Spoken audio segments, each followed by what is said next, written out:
आणि यानंतर पुढची बातमी पाहूया। अजित पवार आज जनसन्मान यात्रेच्या निमित्तानं नाशिकच्या दौऱ्यावर असून नाशिकच्या काळाराम मंदिरामध्ये जाऊन दर्शन घेणार आहेत। यापूर्वी काळाराम मंदिर परिसरात पोलिसांचा बंदोबस्त तैनात करण्यात आलाय। अजित पवारांच्या सुरक्षेच्या कारणास्तव नाशिक पोलीस प्रशासनाकडून खबरदारी घेतली जाते। याचा आढावा घेतलाय शुभम बोडके यांनी।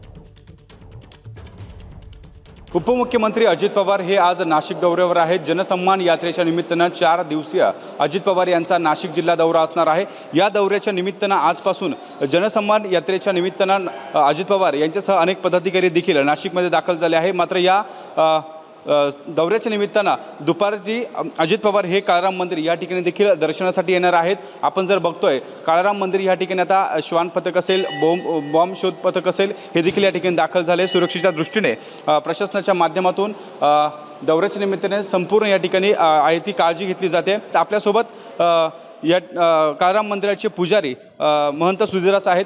काय सांगाल, आज अजित पवार दर्शनासाठी येणार आहे, काय नेमकं कसं नियोजन असणार आहे? त्यांच्या स्वागताची आम्ही सर्व तयारी या ठिकाणी ठेवली आहे आणि पूजन आणि संकल्प करून त्यांना रामरायाचे आशीर्वाद मिळावे असे आम्ही या ठिकाणी प्रार्थना करणार आहोत। निवडणुकीच्या काळामध्ये अनेक राजकीय नेते काळाराम मंदिर या ठिकाणी येत असतात, दर्शन घेत असतात, कसं बघताय?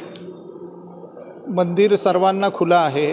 मंदिराच्या आतमध्ये आल्यानंतर पक्षी अभिनिवेश बाहेर काढून ठेवावा। प्रभू रामचंद्रांना प्रार्थना करावी, प्रत्येक पक्षाला त्याचा अधिकार आहे। अजित पवार यांच्या हस्ते जी आहे ती विधिवत पूजा होईल, महाआरती होईल आणि दर्शन घेतल्यानंतर अजित पवार हे आपल्या सर्व नेत्यांसोबत या ठिकाणी संकल्प देखील करतील अशी माहिती काळाराम मंदिराचे पुजारी महंत सुधीरदास यांनी दिली आहे।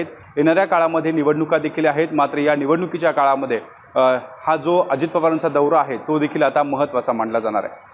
कॅमेरामन मयूर बारगेजीसह शुभम बोडके, एबीपी माझा, नाशिक।